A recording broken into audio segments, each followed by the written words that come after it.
Okay, I think we're going to get started now that we have a critical mass.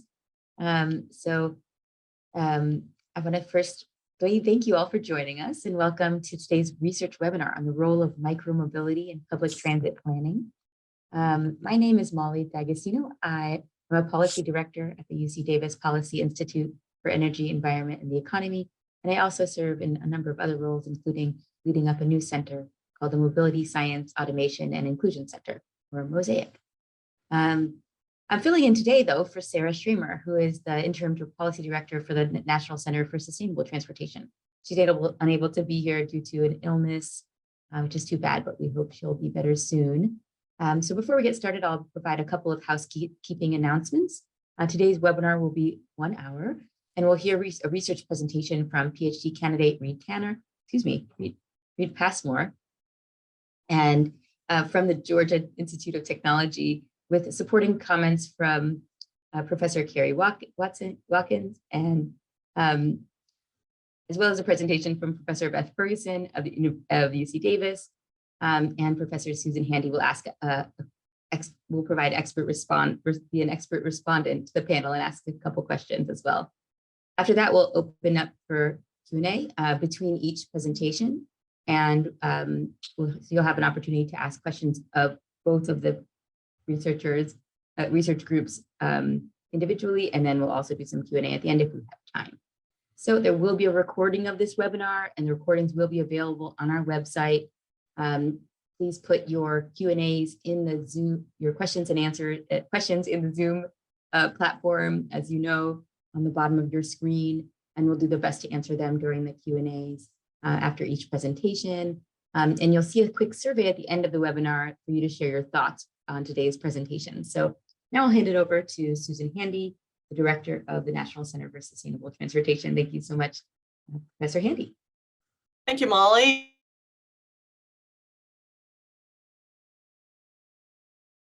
Susan, I can't hear you for some reason.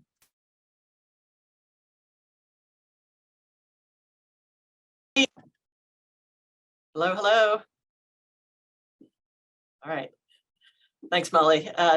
Thank you, everyone, for being here today. This webinar is a part of a series sponsored by the National Center for Sustainable Transportation, otherwise known as the NCST, which is a part of the University Transportation Centers program administered by the U.S. Department of Transportation.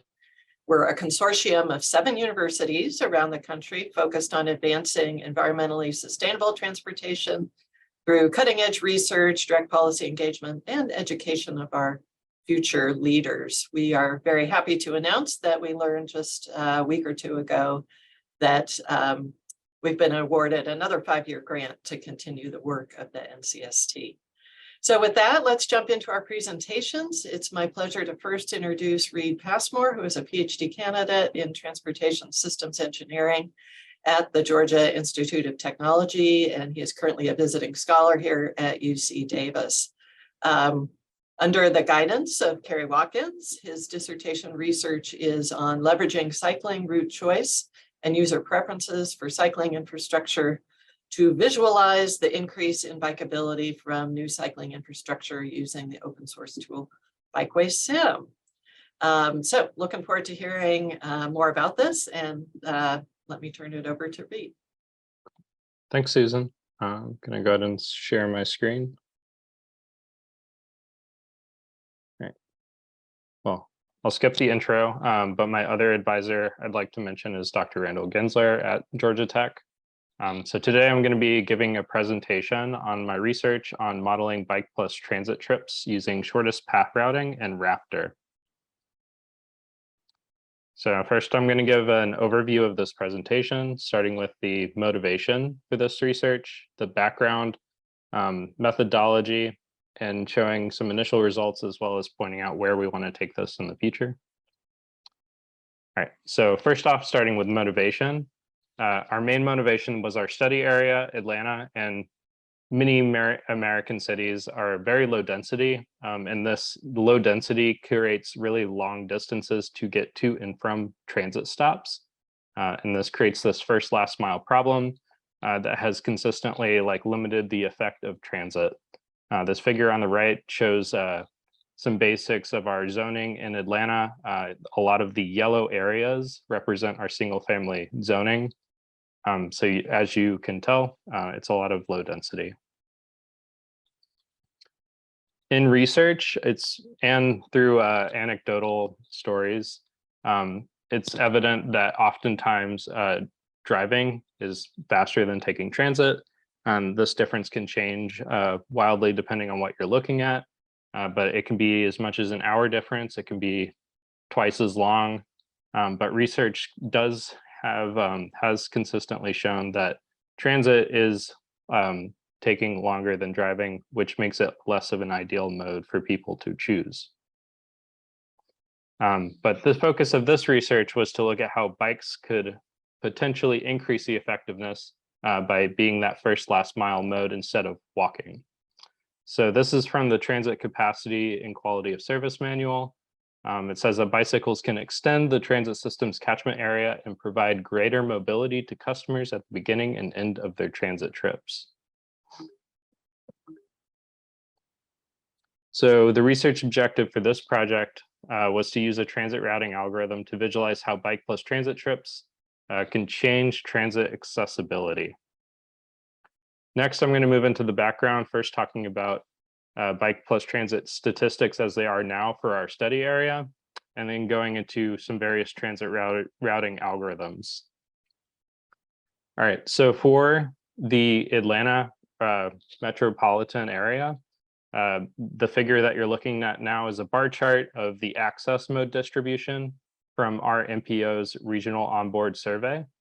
And what you can see here is that the most common access mode is walking to transit, followed by motor vehicle, and then by micromobility. And motor vehicle includes single occupancy vehicles as well as rideshare and taxis, etc. So as it is, micromobility is not currently a common access mode. Next, I'm going to give an overview of transit routing algorithms and also talk about some of the issues that we faced when doing this research.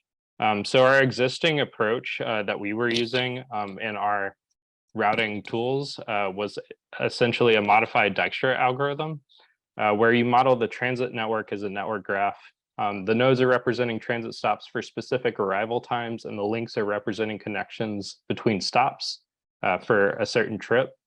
The problem with this approach, this is like a past approach that was applied years ago, is that it's very inefficient because you end up with this very large network graph that has a lot of redundancy in it. And since then, a more modern algorithms have been developed that we've been trying to shift towards. The one that we ended up choosing was the round-based public transit optimized router. I'm not going to go over the details of how these algorithms work, but just to give you a pointer so that you can look them up, these slides will be provided so you can look up how these work. But some other algorithms that exist are transfer patterns and trip-based public transit routing. So our goal was to look at Raptor and find an open source implementation so we didn't have to code our own version. So the two sources that we looked at were OpenTripPlanner and transit routing. So if you've never heard of OpenTripPlanner, it's a collection of software tools for both trip planning and also network analysis. It's using OSM or OpenStreetMap and Google or general transit speed specification data to model these types of trips. And currently it does have an option for modeling bike plus transit trips, but there's a lot of overhead in order to get OpenTripPlanner running. So instead, we ended up going with a much more lightweight Python module that we could use for using Raptor called transit routing.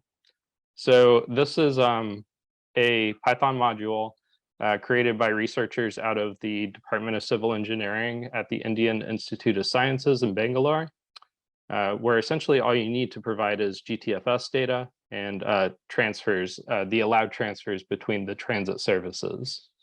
And then after that, you can just input the start and end transit stop, your departure time and max allowed transfers, and you can find your ideal transit route. All right, so next I'm going to go into the methodology for the actual study. First, I want to introduce the study area. So what you're looking at on this figure on the right is a map of the study area. This study area is defined by taking each transit stop.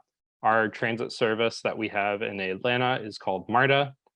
So we buffered each transit stop by 2.5 miles. And this just comes from the transit quality or capacity and quality of service manual. And this buffered area set our study area bounds.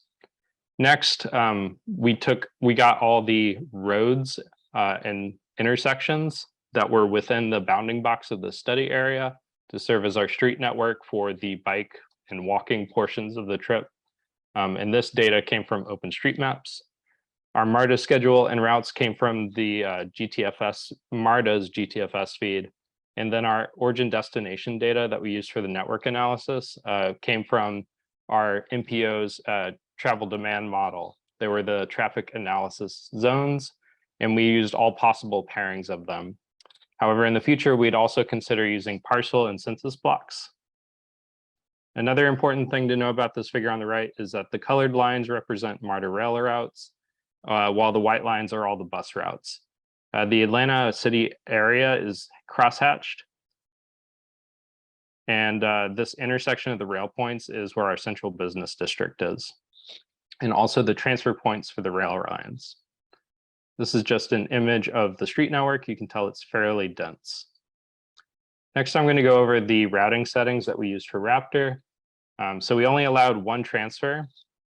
And the allowed transfers could be from a bus service to rail service, rail to bus, or rail to rail. So just no bus to bus transfers. We set a max travel time of 60 minutes and then studied a 1 hour period and 15-minute bins, as well as only looked at a weekday transit schedule just so that we would get the most frequent service possible. All right. Next, in the routing settings, we set the transit access threshold for walking at 0.5 mile. That comes from the Transit Capacity and Quality of Service Manual. We set the walking speed to 2.5 miles per hour, and the maximum walking distance we set as 2 times the transit access threshold, so 1 mile. So for biking, these values were 2.5 miles, 10 miles per hour, and 5 miles. Note that any OD pairs, the TAZ pairs that were under the access threshold, were not considered. So for the bike and walk portion of the journey, we modeled this in 2 steps really, is 1, the bike and walk portion of the journey, and then 2, the transit portion. So this is the bike and walk portion, and it comprises 3 runs of Dijkstra's algorithm. The first one is from TAZs to all other TAZs. And this is to determine which TAZ pairs are too close. As I mentioned before, if TAZs are close enough to be under the access threshold, then they weren't actually considered in the transit routing step. And then the next one was from TAZs to all transit stations. This was used to figure out the arrival time at transit stops at the first part of the trip. And then the next step from transit stations to all TAZs was the final travel time to get to the destination from the final transit stop. And so TAZ centroids and transit stations were snapped to the nearest network node to determine the access time to the transit service from the road network. All right, next, talking about the transit portion of the journey, we used Transit Routing's implementation of Raptor, where we tested each possible variation of start and end transit stop for each TAZ pair and selected the one that had the smallest travel time. All right, next I'm going to briefly go over our initial results. We had 2 scenarios that I included in this PowerPoint. One was for Midtown Atlanta, which is near the central business district. It's a fairly dense area, and it's the converging point for many MARTA routes. And it also has easy access to both the rail network and also the 5 Points transfer station. The other place we looked at was along the Campbellton corridor, which is in a much less dense area, but it's also one of the highest ridership and highest frequency bus routes that is in Atlanta. It is far from rail, and like I said, it's low density. All right, so this first figure that you're looking at is the transit accessibility map within that 60-minute time limit that we set. Things that are features that are shaded in green are related to walk plus transit, and features that are shaded in red are related to bike plus transit. So the polygons represent accessible TAZs, and then the lines represent the transit services that were utilized. So in this case, what you actually see is that the walk plus transit accessibility is actually fairly high. And even though the bike plus transit accessibility adds more, because of the central location that TAZ is starting from, where you have easy access to the rail network, and you also you're at the converging point for many bus routes, you can get to many places within that threshold. All right, these next set of figures that you're looking at are the travel times to get to these centroids. On the left, you have bike plus transit, and then on the right, you have walk plus transit. First, I want to point out that on the left, you see that where the white source TAZ is towards the center of that map, there's this bordered area that's dashed. These are all the areas that were underneath that walking or that biking threshold. This exists for the one on the right too. It's just not displayed. But the main takeaway from both of these is that for areas that are both accessible via bike plus transit and walk plus transit, it takes less time to get there whenever you have bike plus transit, which makes sense given the difference in travel times or travel speeds. You can also notice that there are various areas that are more accessible, especially further away on the one on the left. All right, and then here is the one for the Campbellton corridor, showing transit accessibility. And here's where you really start to see the difference in accessibility when you're no longer close to a rail network, or you're no longer close to the starting point for bus routes. So in this case, the number of bus routes that you can reach via walk plus transit is fairly limited. And this limits the total number of TAZs that you can actually access, versus if you have access to a bike, you can reach many more. So this is the travel time one. Again, you can see the difference there, the disparity in access between these, and then also that the Midtown area that we saw before, which is located around here, you can see the difference in travel time between the bike plus transit one and the walk plus transit. All right, so for future work, we're going to repeat this for other areas within our study area, and also compare bike plus transit to park and ride travel times to get those differences. But the main brunt of research that's ahead of us is to incorporate cyclist preferences for cycling infrastructure into the bike routing portion. The results that we may have shown so far may be idealistic, because realistically, some of these centroids, the routes to get to them may not be along any cycling infrastructure. It may require exposing oneself to lots of traffic or vehicular traffic without any sort of separation. So the future work really is to incorporate these preferences into the bike routing portion. As for significance and applications, we think that MARTA could use this to encourage trips by providing bike storage facilities, as well as employers can offer incentives for getting people to do these bike plus transit trips rather than drive to work. And then also new bicycle infrastructure projects can be analyzed not just on how they improve local access for cycling trips, but also how they can improve access across a region by improving access to transit. Right. Thank you for listening to my presentation. I'll now open it up to questions. And if you don't want to ask your question now, you can send it to this email.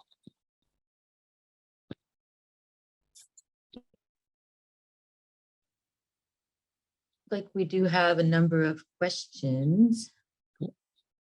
So that's good. Please put your questions in the Q&A box and we will get to them. So Susan, did you have any questions for this presentation?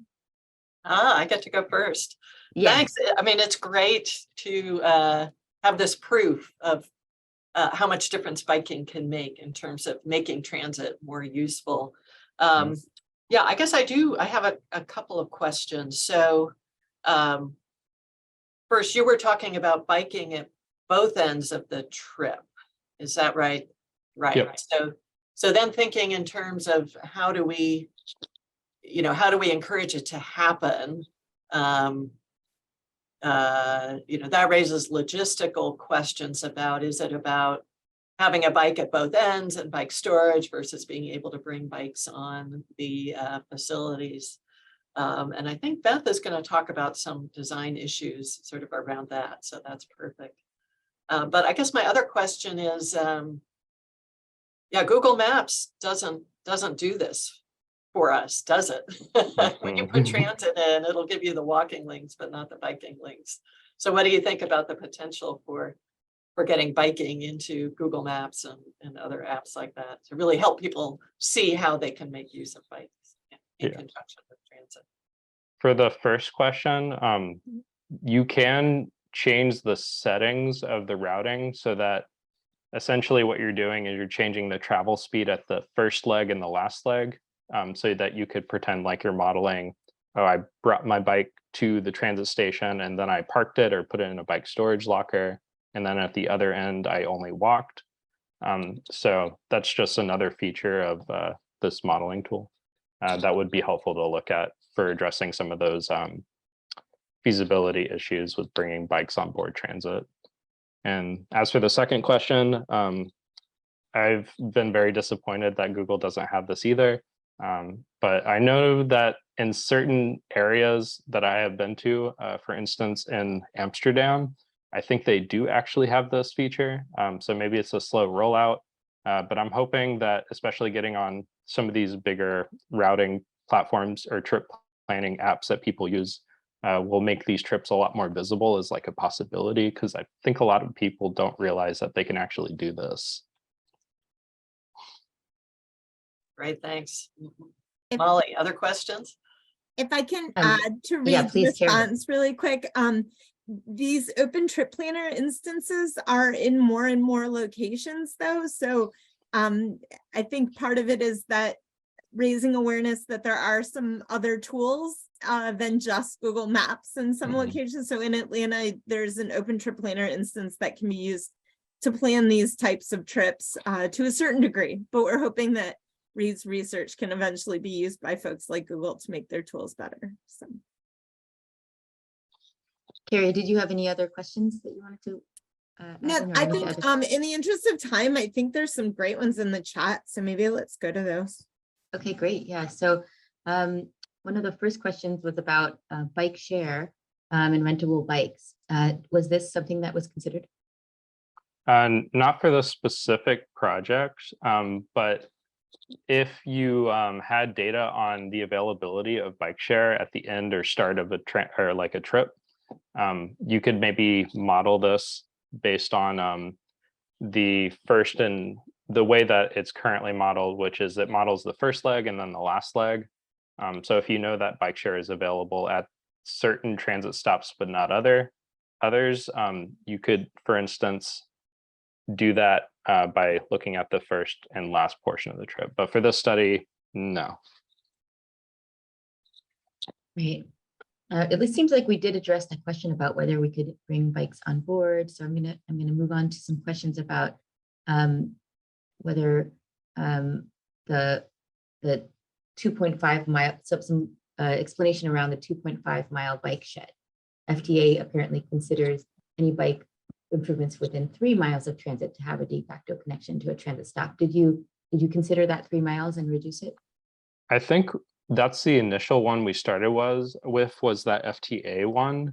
And then at some point we were reading through the transit capacity and quality of service manual and found the 2.5 one. And it's not, 2.5 is actually, they have it via the transit mode. So for higher priority transit modes, such as heavy rail and light rail that has its own dedicated right of way. That shed is 2.5 miles. For buses, it's actually smaller. I believe it's 1.25 miles. So we ended up, just to be a little bit more conservative, ended up reducing that shed, but we did see that FTA one. Okay, the last question I'll have, I'll direct at you, is this one about another question from Allison Martinson about the level of stress. So is this something that you're considering in future research? Yes, for my PhD dissertation, this is primarily what I'm focused on. So in fact, my focus is not so much on bike plus transit, but it's specifically on that bike routing portion, is then how do we figure out where to put new infrastructure in a way that maximizes people's preferences for cycling infrastructure. So my research is really on figuring out how people route or would like to route in a way that would make them feel most comfortable. So it's definitely in the future work. I'm working on it right now. Okay, wonderful. Okay, let's move on to the next presentation. We can come back to these questions that weren't addressed in the end. Hopefully we'll get time. So take it away, Professor Beth Ferguson. Great, thank you, Molly. Let me get these up.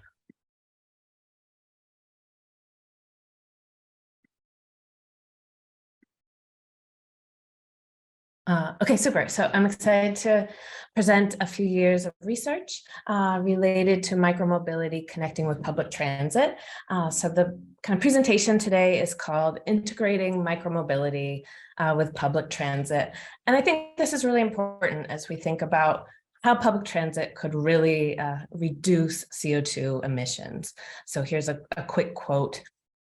Public transit must double in cities over the next decade to meet the 1.5 degrees Celsius target and prevent extreme climate change. So sadly, we're kind of dealing in a climate weirding phase with tons of snow and drought. So I really think for reducing global emissions, connecting micromobility, including classic bikes, scooters, could help us with some emission reduction in transportation. Quickly, I want to thank my project team. I've worked with Dr. Angela Sanguinetti, research assistant students, Jovita and Emily Sear, over the last few years to kind of look at the potential of micromobility in the San Francisco Bay Area. So we've done 2 different kind of surveys back to back, looking at where are there different modes of micromobility that is shared. So we've surveyed the city of San Francisco, Berkeley, Emeryville, and Oakland, and looking for where there are classic bike share, so that's not electric, and they are in those 4 cities. We've also looked at the BART, which is the Bay Area Public, the BART rapid transit kind of metro train, and where there's micromobility overlap. So you can see some cities do not have, say, the spin electric bike. That's only now in Berkeley. And some cities have certain e-scooters and then other cities don't. So it can be a bit confusing if you're in Oakland trying to get to Berkeley and your mode is not accessible in a certain city. So there's like some barriers to crossing.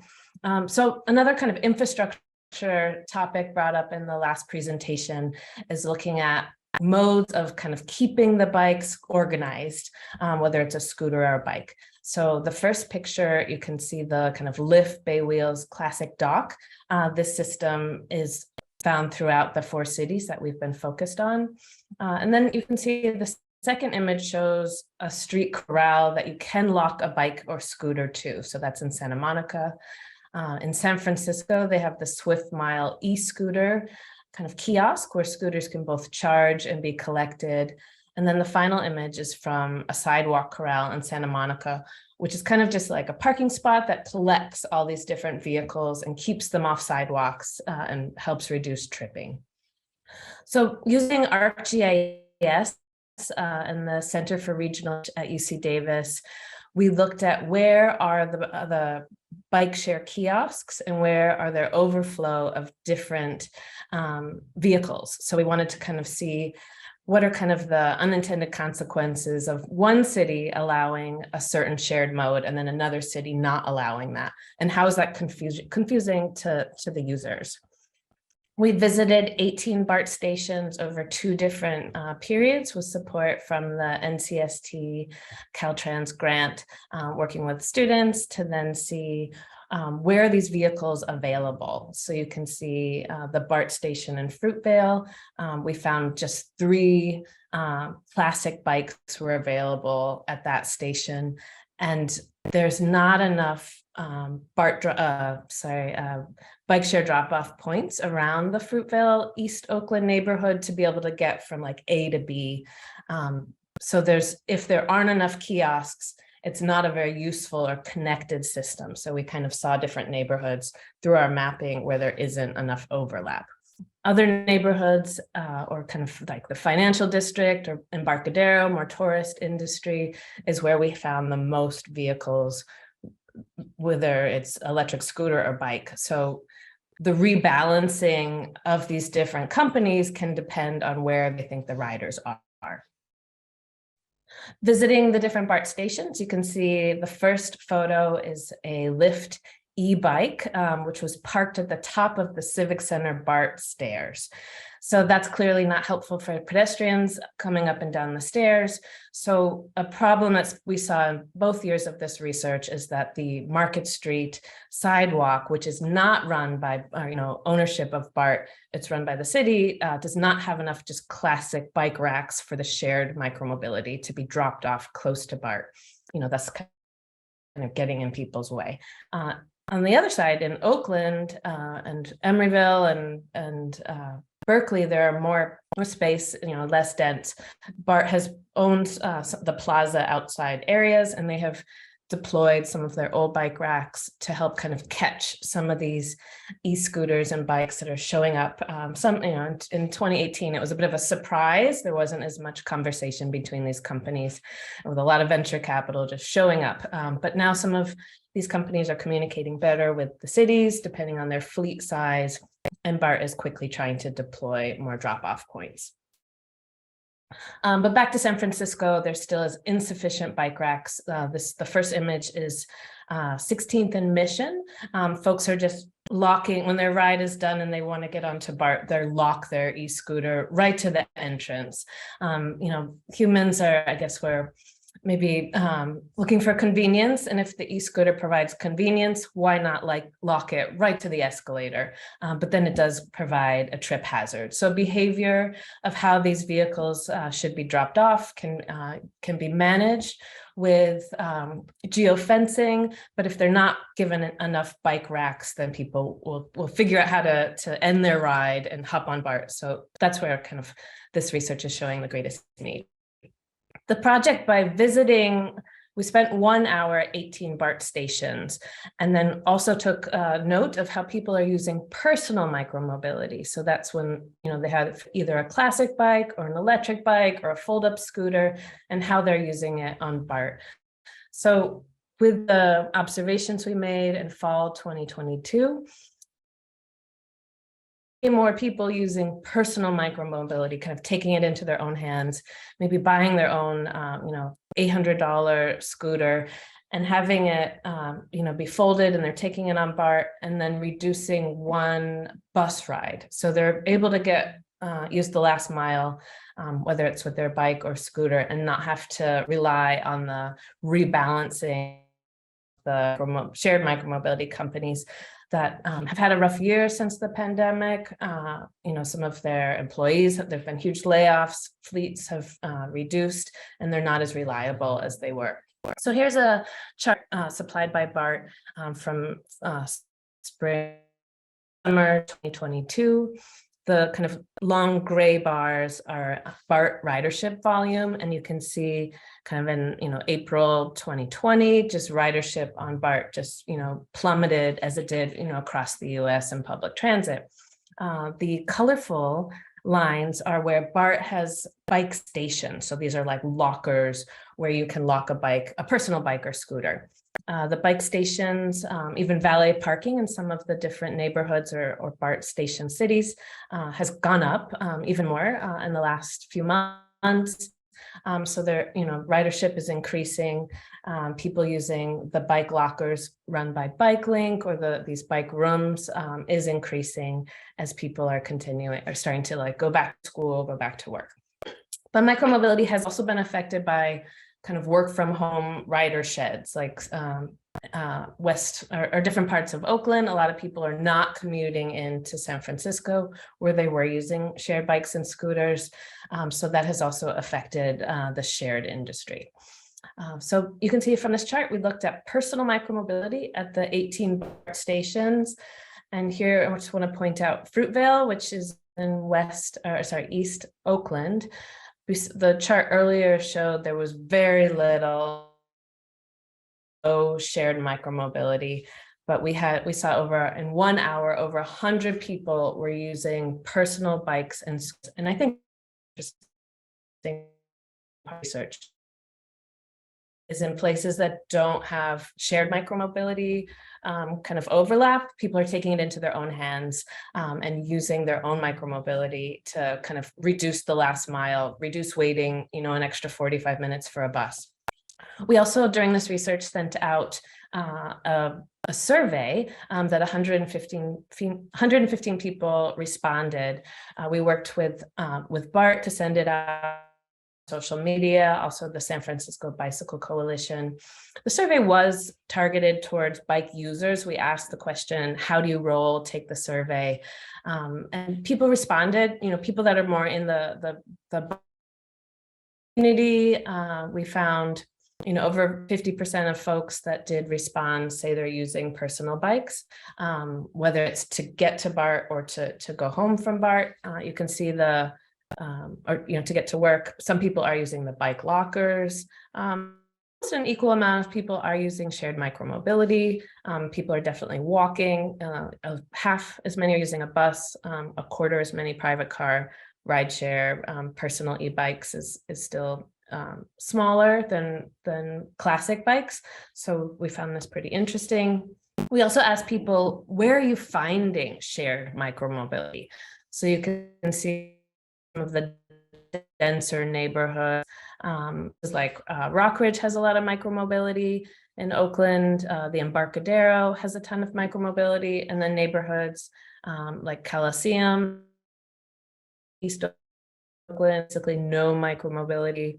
So some places have more than others. We asked participants of the survey, how could we improve safety in the experience of whether you're using your own personal micromobility or shared? And over 60% of respondents said more protected bike lanes. So kind of obvious, if you feel safer on a bike or micromobility scooter, you want to have a protected bike lane.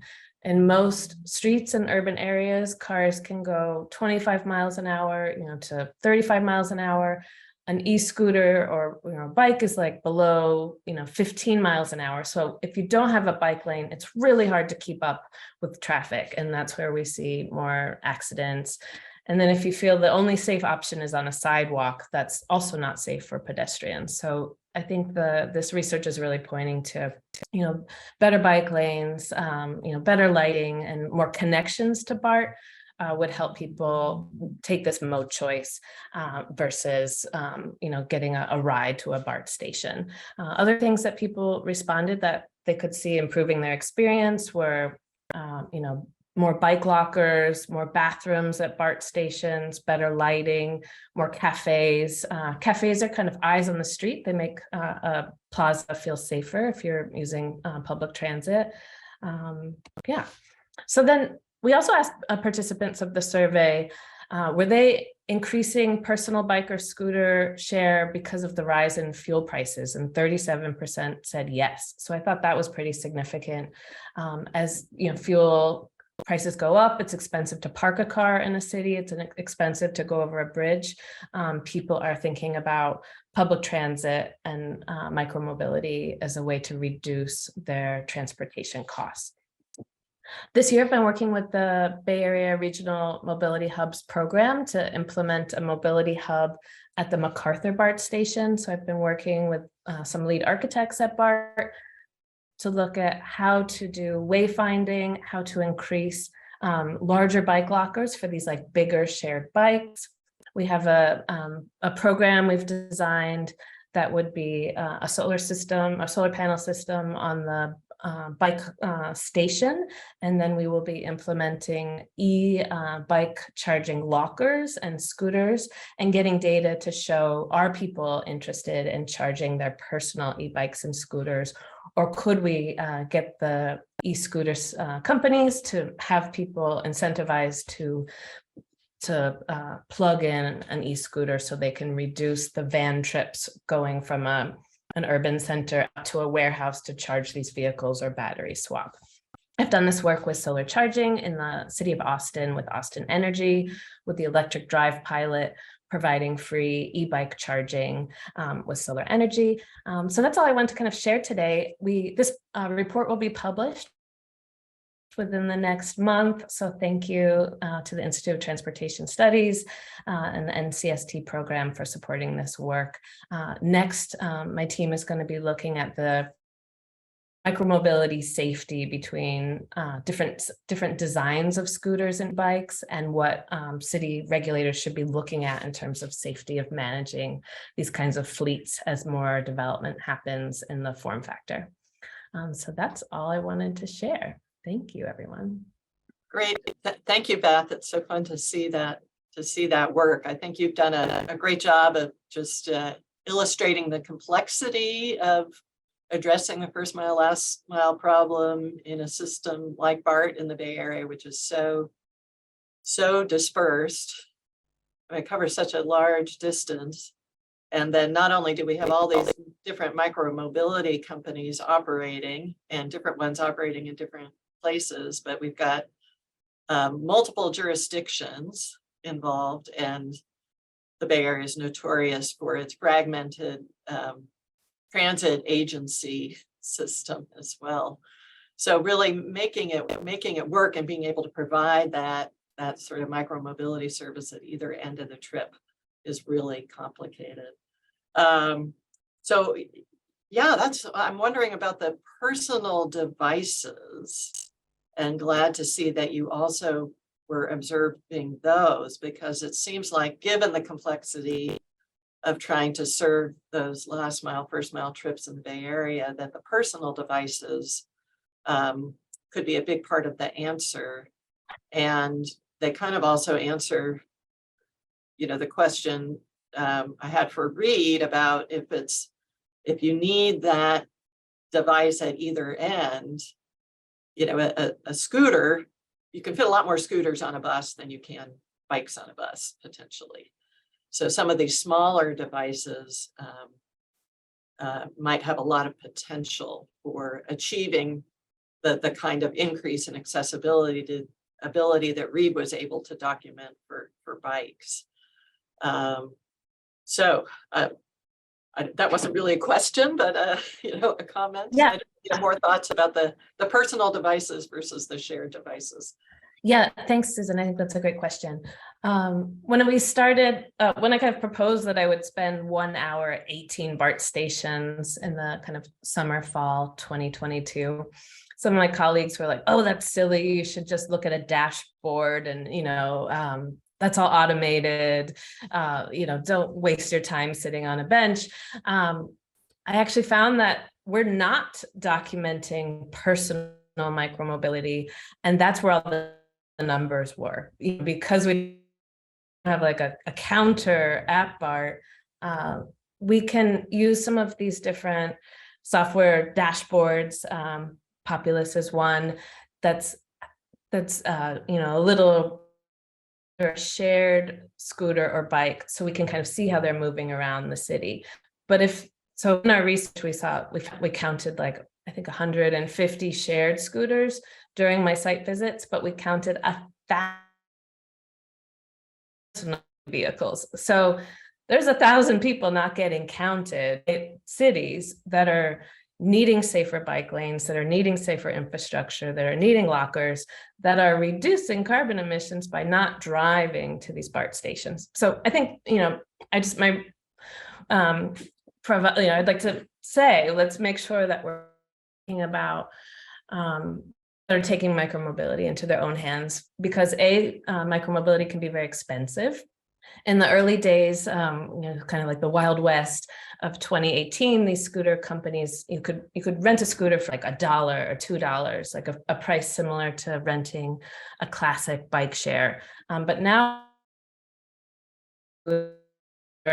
dollars to rent a joyride bike in an hour. Dollars. I think now on some of these fleets are more expensive than taking an Uber or a Lyft. So if cities are not, investing or supporting shared micromobility, it's not profitable for the companies managing these fleets. And that's during this research, we also asked, we interviewed over 20 kind of stakeholders across cities, across managers of these fleets, how could we increase ridership or make it more affordable? And, a lot of cities wished we had, if you're using a BART ticket, you should get a $1 off a Bikeshare. Like there could be ways to make the payment systems more seamless. So maybe that's like a way we could support some of this. But as a result, people are, I think maybe a shared scooter is a gateway to then you're trying it out and then buying your own scooter. So that seems like what the data was telling us. Yeah. Thank you. And I appreciate the emphasis also on infrastructure. The infrastructure at the station is clearly going to be critical. But then both of your talks comes back to bike lanes, right? Having good bicycle infrastructure that lets people feel comfortable using these other. Molly, let's open it up to questions from the audience, or Carrie or Reid, if you have responses before that. Okay, yeah. First, I'll pause to see if you have any responses to Beth's remarks. So, Molly, I think maybe let's do a couple of the questions that were specific for Beth, but I left the one from Colin in there because I think it's one that very clearly links the two aspects. And I think Susan was hinting at this already, but we might all have lots to say to that one. But I think there's a couple of other questions. Maybe let's do some of those first, and then we'll come back to Colin. Sure. Okay, great idea. So first I see an observation from Zach Appleton about Amsterdam style quote dinking, which is where two folks are on one e-scooter. I don't know if that also applies to bikes. So that have been observed in SF downtown. And are these double riders more likely to be transit users? Is there anything in your data to show this trend? Whether the double riders are transit users or not, I'd maybe just say that I think it's kind of exciting that a younger generation, even my students, are like, I'm not going to get a car, I'm going to get an e-scooter.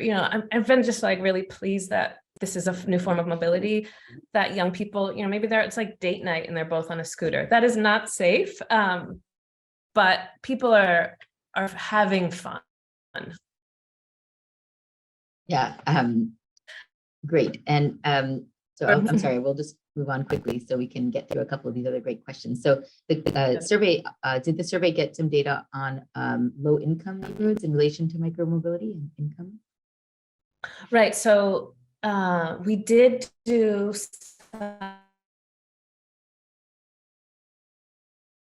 stakeholder interviews and included folks working in bike programs in Oakland, and they gave us a lot of information that is published in the report. One person that we talked to said he works with youth at risk in East Oakland and tells them, they're earning a bike, don't lock it to a bike at BART because it will be stolen. So there's signage at BART could tell people like use the bike locker, but not everyone has the time to get online and figure out how to rent the bike locker. So I think there's a need for safer locking infrastructure for communities that are trying out whether they're investing in it. Not safe to lock at BART. So that was an interesting. Okay, so last question I think I'll ask you is about this so the survey, a question from Bing-Chan Lee about this, how the survey results show that the protected bike lane is at top of the wish list. But there are many types of bike lanes in the cities, like shared, they list a couple others. So what makes the protected bike lane different from your surveys? Yeah, Responses? right. So there's, in Berkeley, there's these kind of like Bikeshare, so it's like a shared bike lane. So it's like there's just decals on the road, so the car, the bike, some like a buffer. But people have responded by that doesn't the shared bike car.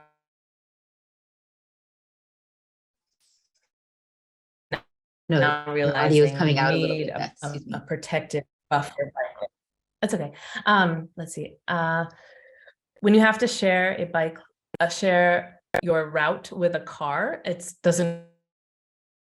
The best bike lane is protected and buffered. Great. Yeah, I think we kind of lost you there a little bit, Beth. So I think I'm going to move on to the broader group, and then maybe you could. We'll hope that your Wi-Fi is coming back on a little better. So let's turn to a couple questions I think were for the full panel. So first, the question was, this is a really big, broad question. So we'll start with this one first. What is one thing you'd like to do to let the world be aware of regarding transportation? So what is your top priority thing, right? If you had a magic wand, this is an interesting question. So big, so broad, what would you do? I think, I think protected bike lanes, that's likely to be among them. So this might be connected to the last one. Go ahead. Who wants to start this off? How about Reid? Do you like to take this on? What is your priority for your region? Sure. I mean, I would mostly say like protected cycling infrastructure. And if we're ever introducing new cycling infrastructure, basically looking at the standards that have already been developed by NACTO on designing for all ages and abilities, and just making sure that we go with that going forward. I would agree with that, especially even like thinking about women in biking. If there's a bike lane, females are more comfortable biking, kids are more comfortable biking, families are more comfortable. So there are a lot of resources on how to improve bike infrastructure in cities. So I think that's really the priority, last mile with micromobility. I'll add on, Molly, that I think that many people think of bike to transit as this very small niche mode, but we've had a little bit of discussion here, and in the question and answer about the Netherlands, there are lots of places that demonstrate that bike to transit is really the way to get away from automobile dependency. And it really is in what Reid and Beth are talking about, that we have to get this fantastic bike infrastructure to get people to these transit stations that have very, very efficient, high capacity, high reliability transit modes. And if we have the ability to do that, that is the way that we can actually get away from automobile dependency. Absolutely. Susan, do you have anything else you want to add here? Well, I concur with everything. But we haven't talked too much about e-bikes, and I guess that's, I talk a lot about e-bikes these days because I think, I don't know, Reid, if you had plans to do your analysis with, if it were e-bikes instead of bikes, how much even greater would that transit accessibility be? And, I'm seeing a lot of these small e-bikes that aren't that much bigger than some of the e-scooters. And it seems like that might be, there might be huge potential there. I mean, as a mode in and of its own right, but also in conjunction with transit. Absolutely. Great answers. So I think this can, the last question I think we'll have time for is this question about the evidence. The question was from Colin, as you mentioned by Carrie. Is there clear evidence about the limiting factors to large numbers of people using bikes for this purpose of getting to transit, I assume? Is it lack of information, lack of access to bikes? or that they prefer not to use bikes. So what are our key barriers here? Do you want to go first, Reid or Beth? And I can add on if possible.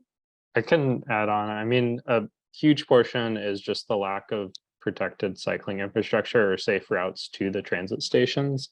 But that's just like a general deterrent to cycling. Maybe not cycling to transit, but since it is part of, you have to cycle to do that. That was what I see as the biggest limiting factor. But there are other ones like lack of safe parking, like Beth was mentioning about if you leave your bike at a transit station and you're just not sure if it'll still be there afterwards, that's a very big deterrent.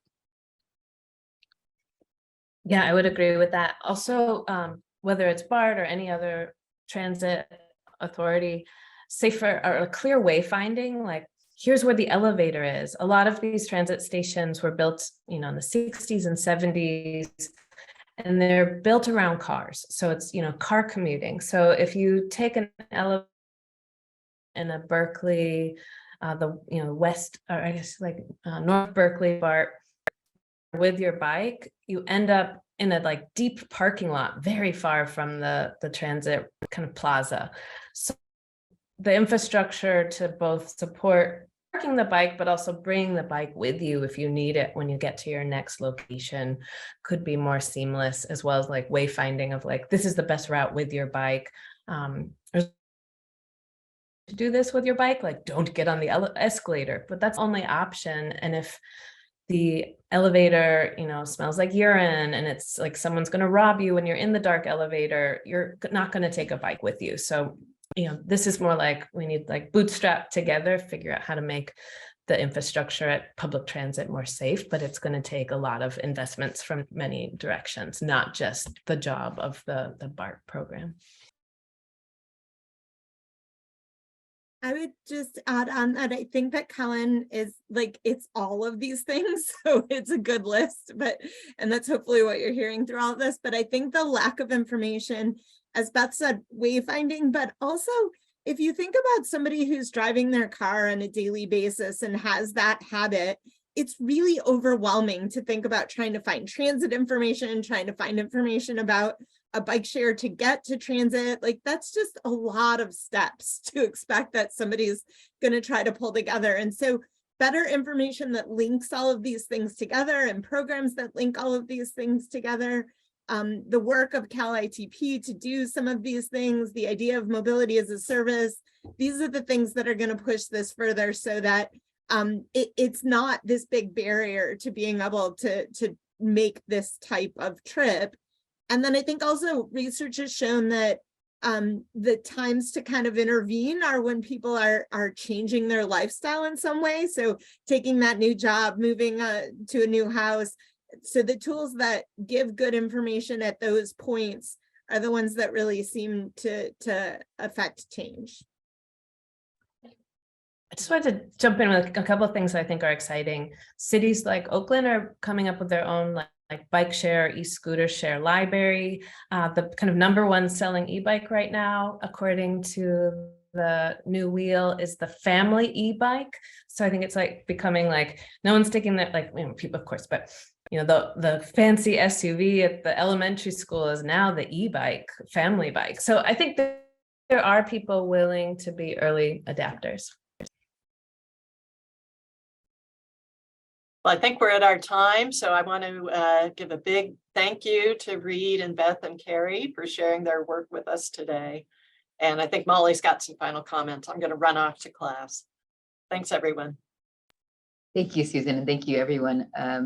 I think we do have a survey, so please stay on for just a second while we load up this survey and take a minute to fill it out so we can continue to improve on these webinars in the future. This is a really fascinating conversation, bringing together a lot of key issues around how we get folks to transit, how we get folks around. So thank you so much again for your bringing your expertise to this group, and thank you all for joining us. I think there's a survey. Oh, here's a survey link. Yes. Okay, great. So you have the survey link. I'll go ahead and open that, and you should be able to provide us some feedback. And we really appreciate that. As survey experts here in the room, we always appreciate the survey about our own work. So thanks once again. We're at time, so I'll let you all get on with the rest of your day, and thank you again.